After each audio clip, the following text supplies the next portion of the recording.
Welcome to the EntreprenHer Show. Today's guest is Denise DiSano, CEO and co-founder of Marked Private. I am Heidi Richards Mooney, founder of Women in Ecommerce and host of the EntreprenHer Show. And it is my pleasure to bring you today's show. Let me tell you about Denise DiSano. Denise has been a deep understanding of technology and product development. She co-founded Marked Private LLC and conceived Marked Private's first engagement platform product, Invite Bands. That's with a Z. Physical bands connected to a partygoer's online party portal. Invite Bands are available at over 500 retailers, including Amazon and Party City. After working with companies like GameTruck, Bricks for Kidz, and Think Zero, she saw the need for small to medium-sized businesses to have access to the same enterprise-level software platforms that large companies have at their disposal to help grow and market their businesses. This passion for making technology accessible to all and helping fellow women-owned businesses led Denise to develop enCappture, an affordable SaaS mobile application platform that drives customer engagement for companies of all types, no matter the size. Prior to Marked Private, Denise worked as an educator for over 10 years in the Briarcliff School District, where due to her passion for technology, she applied for numerous grants to bring technology into the classroom and drove the development of the first school-wide technology curriculum. She also represented her district as an advisor and evaluator of technology integration across all curriculum areas and was key in fostering young female students in the STEM program. As one of the few women leaders in the field of technology, Denise has made it her mission to not only inspire girls to create new ways to disrupt small, developing businesses with innovative technology, but also to help make programs accessible to make it happen. Welcome, Denise. Thank you for having me, Heidi. It's great to be here. I am thrilled, and I wanted to first and foremost thank you for all the impact you've had, not only on the world in technology, but on the youth of today as a teacher. I know yesterday was National Teachers Day, and this is Teachers Week, Teachers Appreciation Week. So thank you for that. And also for your newfound vision that's helping so many small to mid-sized business owners. So welcome. Thrilled. So let's get down to it. So how did you first use technology as a New York public school teacher in Westchester? So it was funny, back then, we didn't have computers in the classroom. Children didn't have a computer, individually. Now they're giving out Chromebooks to every student in the class. So we really had to think of creative ways to, bring technology to the classroom, because that was a time when we were really starting to, be more popular. So through grants, I was able to secure a computer, a printer, some software, and I literally put it on a cart. And I used to bring it into each of the classrooms, and I would teach the students how to use it. I would work with teachers after school to kind of develop programs to integrate it into their curriculum. We did many reading programs, and we had questions that the kids would come on to the computer and answer. And then we also would create really fun activities, making the classroom into a town, and then incorporating the technology by building spreadsheets on keeping a budget and things like that. So we really were the first in our district to bring technology to the students and really firsthand have experience to do that within the curriculum. Wow. What inspired you to do that? I mean, that's obviously a big leap to do, and with considering I'm sure you had a lot of other responsibilities as a teacher, just getting a regular curriculum together. So what was the actual impetus for that? It was a time when social media was just starting to crop up, and we were having more devices coming out, and I was just very interested in technology. I just always had a passion for it. My husband, who is our co-founder, runs a software company. So that also added to my intrigue of, software, how it can build in any field, not only education, but how it could help companies. His company, Access Point, builds major enterprise level software for businesses to do their business better. So it was always just it just always intrigued me. It was always very interesting to me. And I wanted to figure out the application for, for teachers in the classroom and for kids to have a better experience. And kids were intrigued by it as well. So I found that it was a great tool to inspire them and get them more excited about learning. That's wonderful. And wow, and look at us today, So then obviously that was a big transition from being a teacher to a business owner. How did you transition from that to head of a New York City tech firm? Well, on hiatus from teaching, I was caring for my 3 younger children. I just started to explore technology even further. And I wanted to come up with a business idea that incorporated technology in some way. I knew at that point I didn't want to go back to teaching. I wanted to do something on my own and start my own business.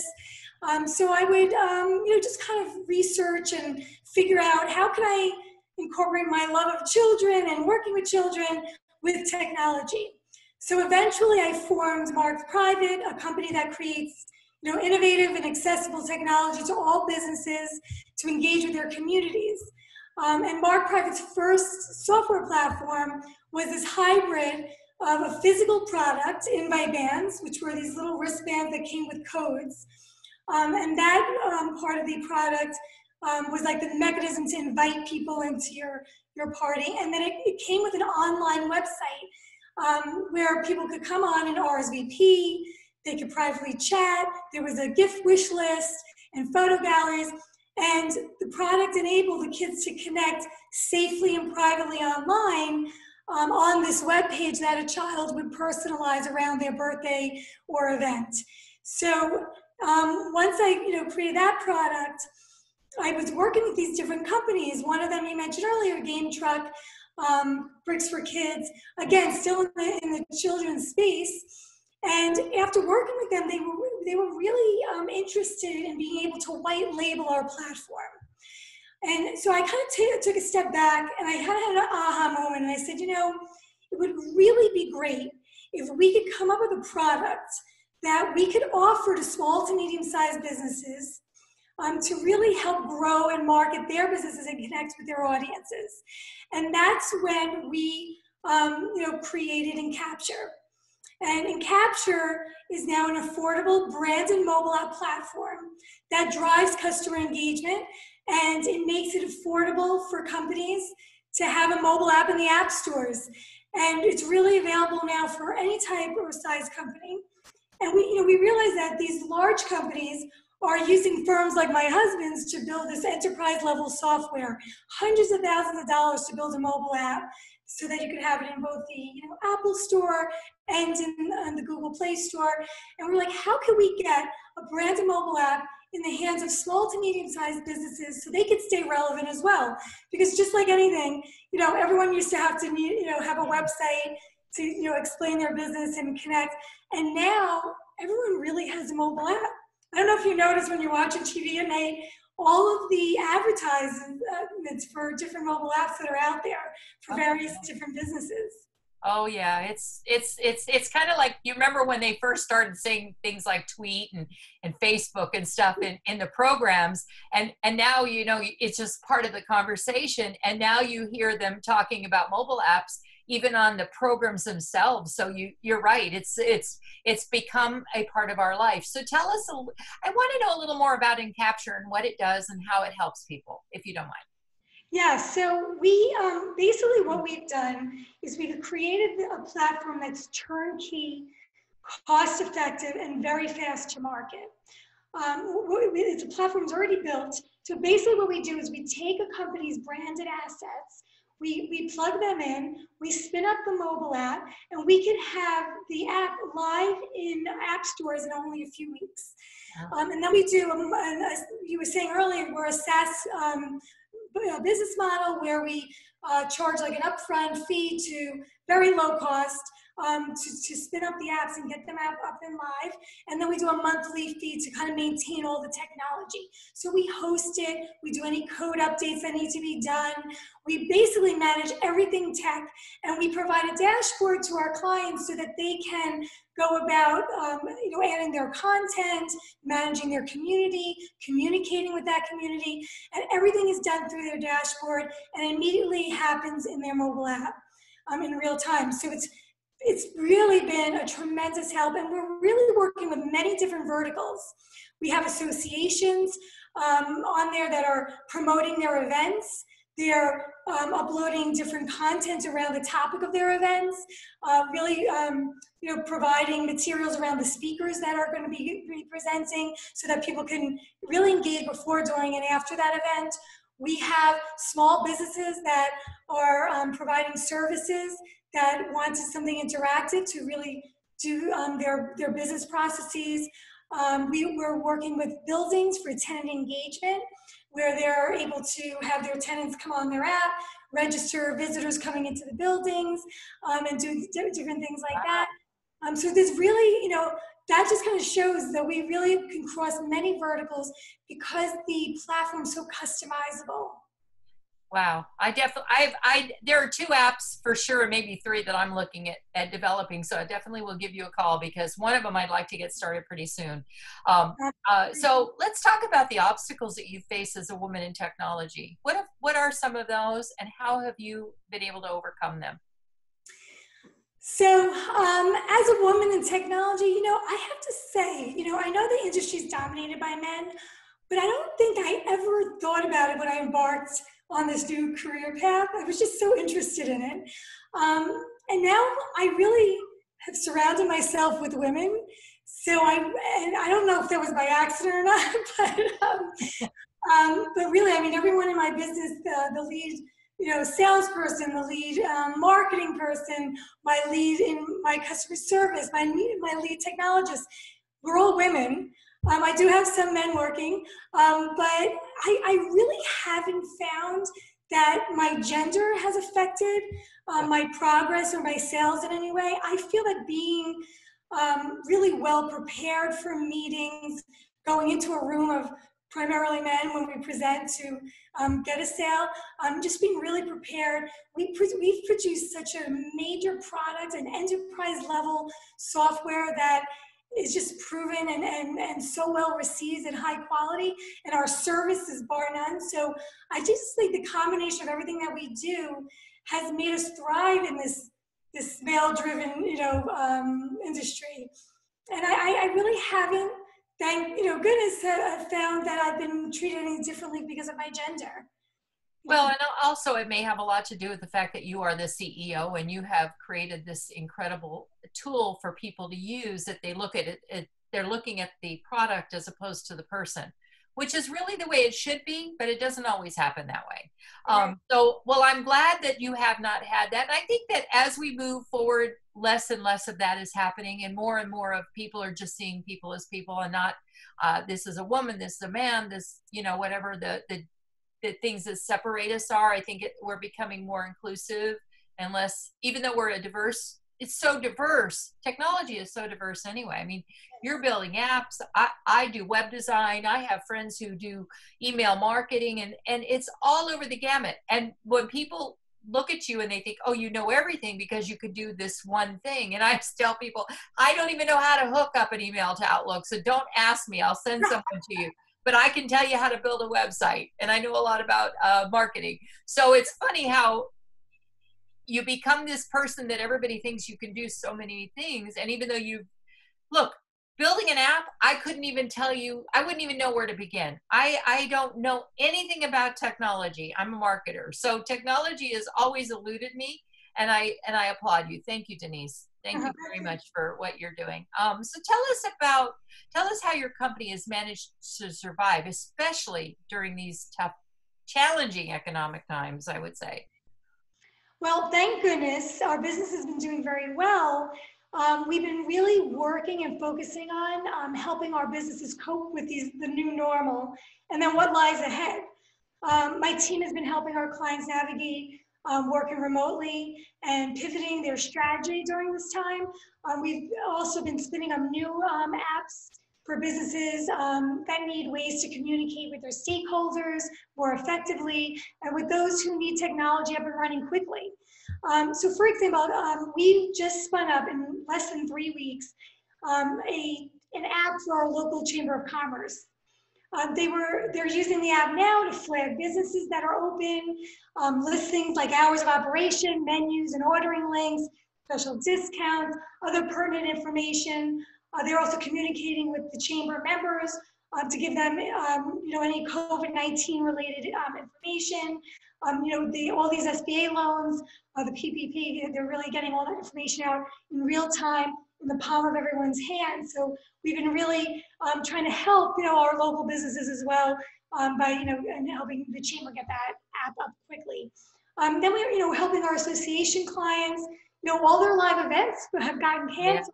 Yeah. So we've had to help them pivot, and they're doing all virtual lunches and, using Zoom to do that. And then what we're doing in the app is coming up with ways to really engage their community, especially before and after the live events, to keep the conversations going and make the community still feel like they're together. Right. And then, also even with our, some of our building management companies, they're struggling with ways of making their tenants feel secure and safe coming back into their buildings.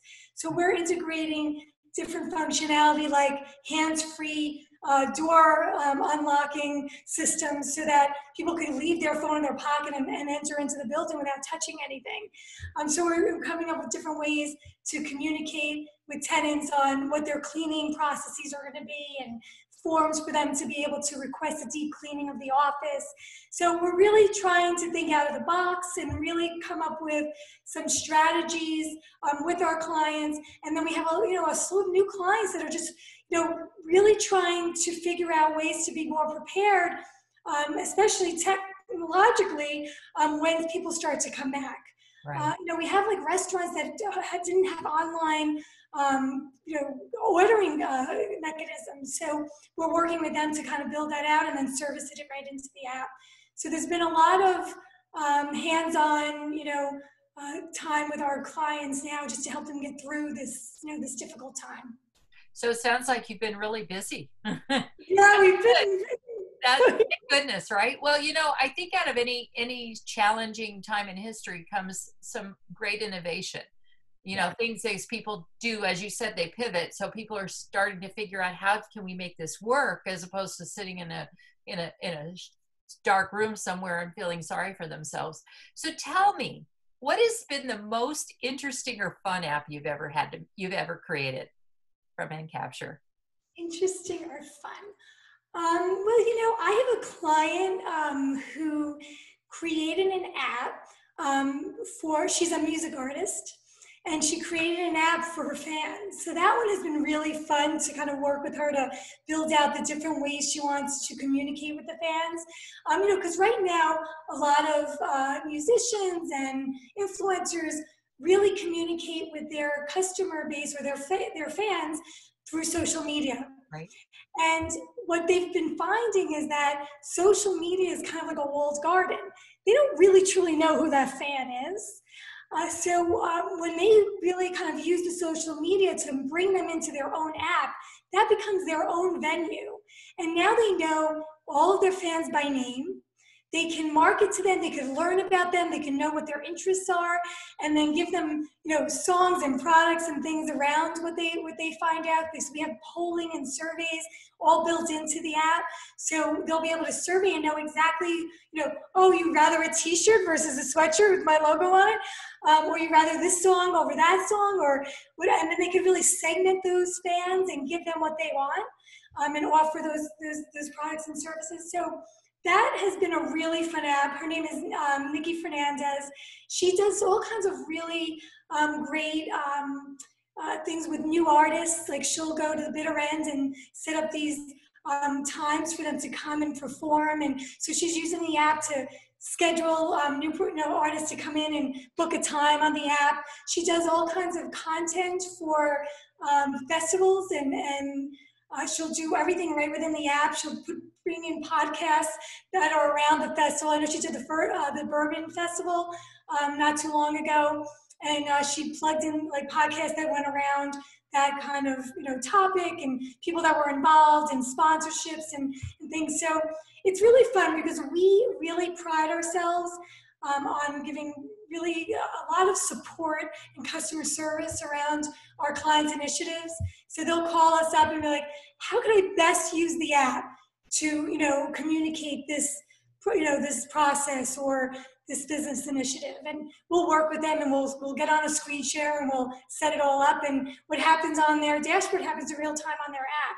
So it's been a really great tool. But so one app that really stands out to me would be Nikki's. It was a really fun one to spin up. So say someone has just an idea, they know what they want, but they have no clue what its capabilities are. So you walk them through the whole process and kind of brainstorm with them of the kind of things that they can do. So for instance, I have an association, Women in E-Commerce, and we have a lot of different sister sites like our We Magazine and the Inventing Women and the EntreprenHer Show. And I've been trying to figure out, they're all separate entities, but they're all under one umbrella. And I'm trying to figure out how to bring them all together and maybe in some sort of an app where people can say, oh, you have this, rather than sending an email and they've got to find, they got to go on their own and find it. So that's kind of been one of the, I think I want to do more than just that, but that would be one of the things. So an app would be able to do that, correct? Yes, so actually our app is built perfectly for that scenario because what you can do in the app is have your overarching brand.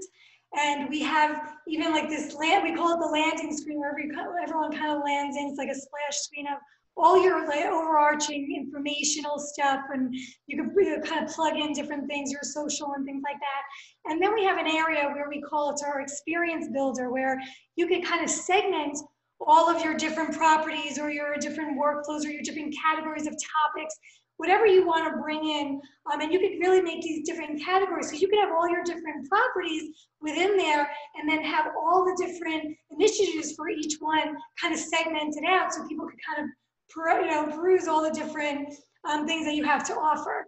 So our app is actually perfect for that model. And it depends on how you want to set that up. But we have different layouts that fit different models better. But to answer your first question is, what we do is we work with the customer we show them demos, we show them example apps, we show them the dashboard, we show them how simple it is to kind of pick and choose the layouts and how to set up their content. And we walk them through the whole process. We really educate them on the dashboard and then send them off to kind of set everything up. And then they have us as a safety net to work with them to figure out any other features.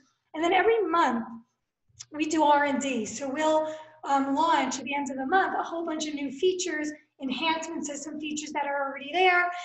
And then we do a update on that, and we're here to do a webinar around how to use them. We'll do one-on-ones on how to use them and implement them into your business models. So we just implemented, for example, this tagging system.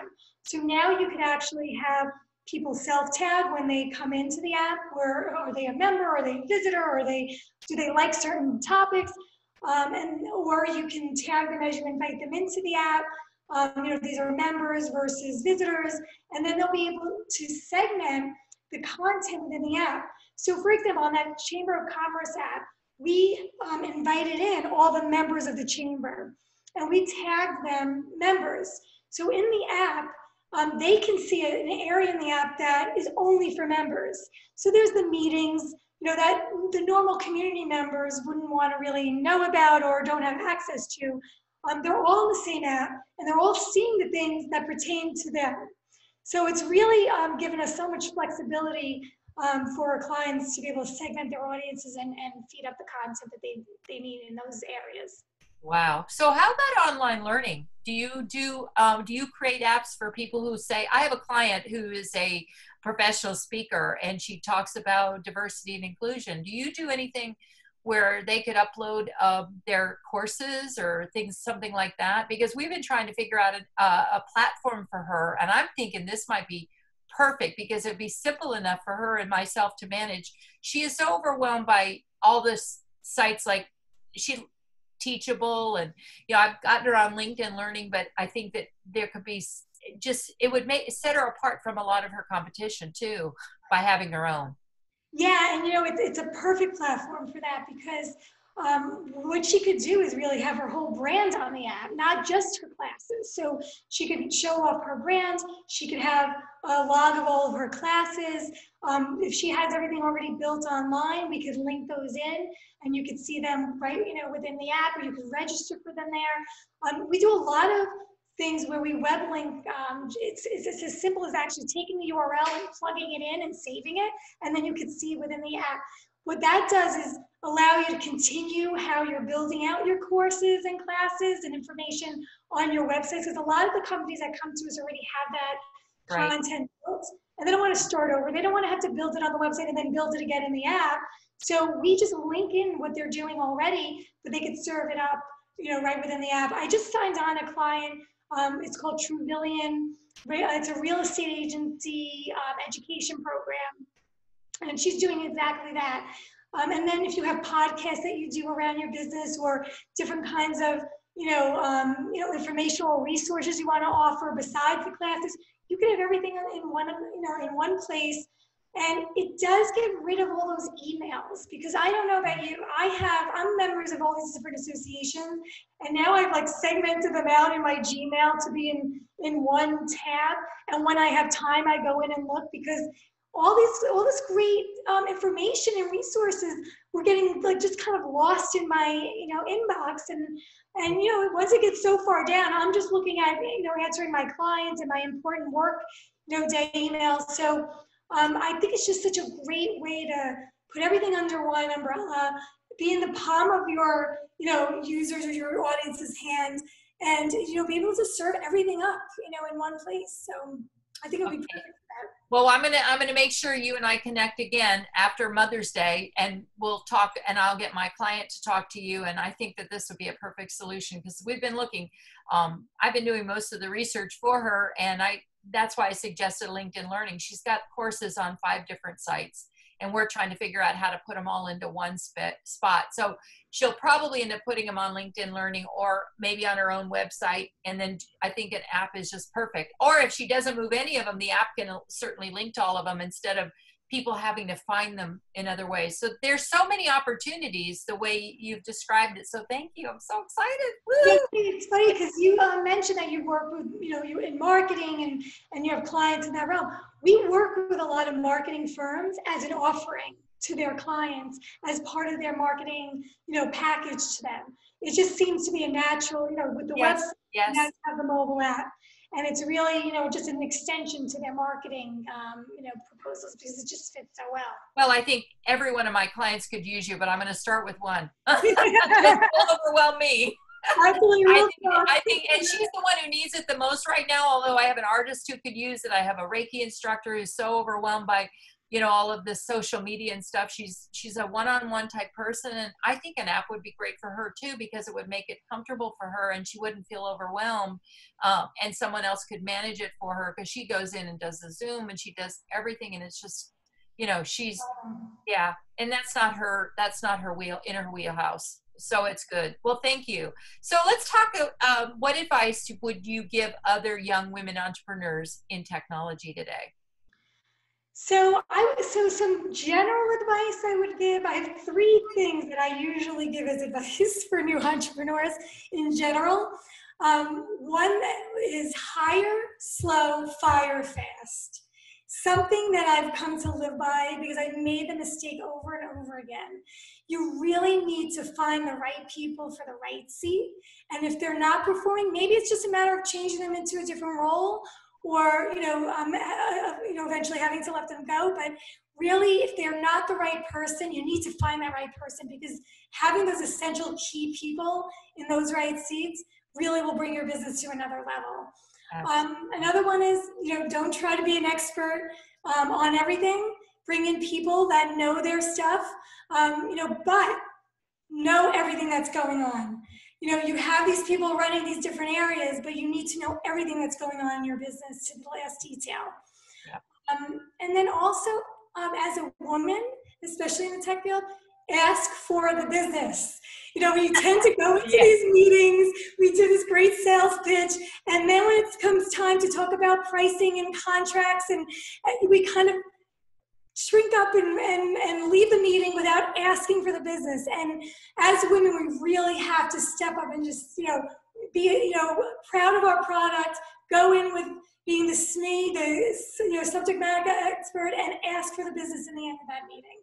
It's so true. And I love how you said hire slow and fire fast. I learned that early on in business because I think everybody in business goes through that and makes the mistakes. And I think that the thing about if you don't fire fast, I had one employee that I kept for months, not realizing what a detriment she was, because she was so good at her job, but she was not a people person. And the rest of my staff could not stand her, but nobody would say anything because she was so good at what she did.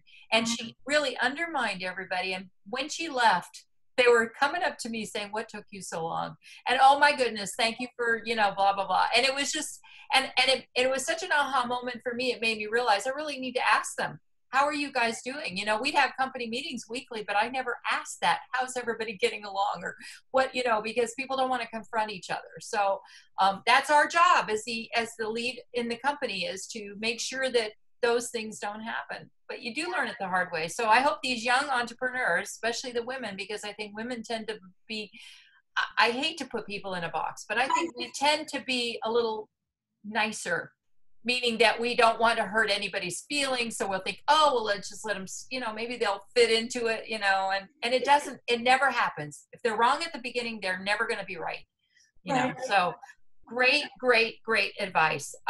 So I have a couple of off-topic questions. So one of the questions I love to ask is what people are currently reading.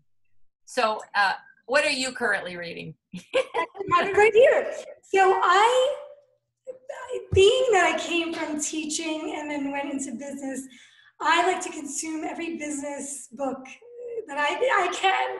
And one of my favorites is Traction, which is the entrepreneur operating system. Is like my Bible. I run my business by it. I just love it. And right now we're in growth mode, and we're really building our sales strategies and partnerships and affiliates and things of that nature. So one of the books I'm reading now is The Sales Leader Playbook. Oh, so this who's that by? This is by Nathan Jamel. Okay. And I just started it, so I can't really tell you if I recommended it. My husband is actually the one that recommended it to me. He's a great resource for this kind of thing. So so I listen to a lot of podcasts on marketing and on sales, because those aren't my, I don't have a big background on that. So I really want to educate myself more and more. And I love Neil Patel's podcast. Oh, I love him. Yeah. Just I listen to everything he puts out. So I really try to, when I have the extra time, which is not, that much, to do a little bit of reading around the business part of things. Well, and if you can read a book now and then, and you can listen to a few podcasts, you'll be way ahead of the game, because a lot of people don't take the time. They're so busy doing, every day. And so that's great. So what do you do for fun and relaxation, Denise? Well, in these, times, I've been actually working out a lot, because I've got the whole family. I have 3 kids. My son is a sophomore in college. I have a junior in high school and an 8th grader. And being that we're all home and they're online learning, and I wanted to kind of keep us healthy and active. So we're going on walks with the dog every day as a family, and I call everyone in at dinner time, and we're cooking together and we're working out together. And I have to say, I know it's not ideal that what's going on outside and with this virus, and I hope everyone's happy and healthy and safe, but it has brought us together as a family, and we've done things that we probably would never have done. Game nights, puzzles, movies. My kids set up a mystery night together, and especially the ages that they're at as teenagers, this quality time has been terrific. Oh, so what? I totally agree. I think it's just such a great, It's probably one of the good things that have come out of all this is I think a lot of families are getting closer together. I feel bad for the ones who are far from their families and can't be together, because that's the tough part. But for the most part, I think it's good, especially for parents and children, you know. So any last tips? Any last tips?